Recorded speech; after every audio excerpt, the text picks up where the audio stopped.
તારીખે જો આ નાબૂદ નહીં કરવામાં આવે તો હજી કઈ રીતે ઉગ્ર વિરોધ રહેશે તમામ સમાજ દ્વારા, તમામ ખેડૂતો દ્વારા, લોકો દ્વારા? આજે સુરત જિલ્લાના ઘણા ગામોમાંથી સરપંચશ્રીઓ, બાર એસોસિએશનના સભ્યો, સામાજિક સંગઠનના આગેવાનો, ટ્રાન્સપોર્ટના આગેવાનો, એસપીજી પાસ કે અન્ય સમાજના આગેવાનો એની સાથે રહીને કલેક્ટરશ્રીને લાગણી અને માંગણી સુરત જિલ્લાના લોકોના હિતમાં GJ5 અને GJ19 જે છે એની પાસે ટોલ ન લેવામાં આવે એ માટેની અમે રજૂઆત કરી. કલેક્ટરશ્રીએ અમને ખાતરી આપી છે કે સુરત જિલ્લાના હિતમાં અમે નિર્ણય લઈને અપાવશું. અમને ચોક્કસ વિશ્વાસ છે કે અમારી લાગણી અને માંગણી સ્વીકારાવશે.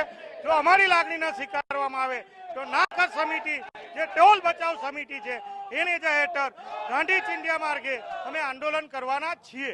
કયા કયા પ્રકારના કાર્યક્રમો આપવામાં આવશે જો ટોલ ટેક્સ બંધ રદ નહીં કરવામાં આવે તો શું કહેશું? કાર્યક્રમો અમને ચોક્કસ વિશ્વાસ છે કે સુરત જિલ્લાના લગભગ 50 લાખની વસ્તી અને જિલ્લાની પણ 30 લાખની વસ્તી અને અસંખ્ય વાહન ચાલકોના હિતમાં જ્યારે જિલ્લાના તમામ રાજકીય પક્ષના આગેવાનો, સરપંચીઓ, તાલુકા પંચાયત, જિલ્લા પંચાયતના સભ્યો, બાર એસોસિએશનો અને તમામ લોકો જો આ બાબતમાં ઉગ્ર વિરોધ હોય તો અમને વિશ્વાસ છે કે સરકાર અને વહીવટી તંત્ર અમારી સાથે રહીને 15મી તારીખ પછી પણ જે ટોલ ટેક્સ ન લેવામાં આવે એ પ્રકારની અમને ચોક્કસ લાગણી અને માંગણી દેખાઈ આવે છે. બિલકુલ, એટલે પ્રકારે આ તમામ ટોલ ટેક્સને લઈને અત્યારે ઉગ્ર વિરોધ અહીં જોવાઈ રહ્યો છે. મોટી સંખ્યામાં લોકો, ખેડૂતો અહીં આવ્યા છે, ખાસ કરીને પાસ આગેવાનો પણ જોડાયા છે. ધાર્મિક માલવ્ય છે. ધાર્મિક, તમે જણાવશો કઈ રીતની માંગ છે અને શું રજૂઆત છે, અને જો ટોલ ટેક્સ લેવામાં આવશે તો કઈ રીતનો વિરોધ ખાસ રહેશે, શું કહેશો? છેલ્લા 7 વર્ષથી સુરત જિલ્લા અને આસપાસના વિસ્તારોની અંદર આ ટોલ ટેક્સમાંથી મુક્તિ આપવામાં આવેલી, પરંતુ સરકારના ફાસ્ટેગના નિર્ણયને લઈ અને સ્થાનિક લોકોને કંઈક ને કંઈક જુદી રીતના એમના ખિસ્સા ખંખેરવાનો આ સરકાર દ્વારા પેત્રો કરવામાં આવ્યો છે. એના વિરોધમાં તમામ ગ્રામ પંચાયત, એસોસિએશનો, અલગ અલગ સંસ્થાઓના હોદ્દેદારો સાથે આજે કલેક્ટરને રજૂઆત કરવા માટે આવ્યા છીએ કે જ્યાં ફાસ્ટેગના નામે લોકોને લૂંટવાનો જે સરકારે પેત્રો કર્યો છે આ બંધ કરવામાં આવે. જે સ્થાનિક લોકો છે એમની પાસેથી રોડ ટેક્સના નામે પૈસા વસૂલવામાં આવે છે તો આ બીજો ટોલ ટેક્સનો બોજ શા માટે?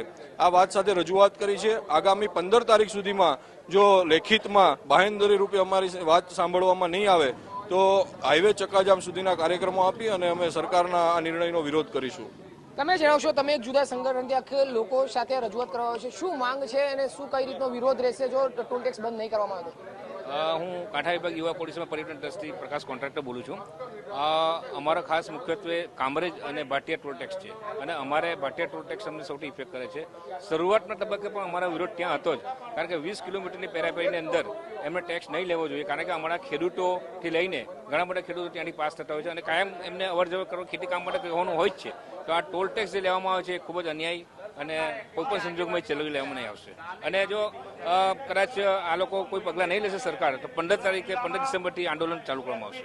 બિલકુલ, એટલે જે પ્રકારે અત્યારે ટોલ ટેક્સને લઈને ઉગ્ર વિરોધ સુરતમાં જોવાઈ રહ્યો છે અને મોટી સંખ્યામાં અત્યારે જિલ્લા કલેક્ટર ખાતે જુદા જુદા સંગઠનના લોકો વિરોધ કરીને અત્યારે કલેક્ટરને આવેદન આપ્યું છે અને ટોલ ટેક્સ 15 તારીખથી જે શરૂ થઈ રહ્યો છે ફાસ્ટેગના નામે તે રદ કરવામાં આવે તેવી માંગ કરાઈ રહી છે. ત્યારે આવનારા દિવસોમાં જો ટોલ ટેક્સ રદ નહીં કરાશે તો ઉગ્ર આંદોલન કરવામાં આવશે, હાઈવે ચક્કા જામ કરવામાં આવશે અને તોડફોડ પણ થઈ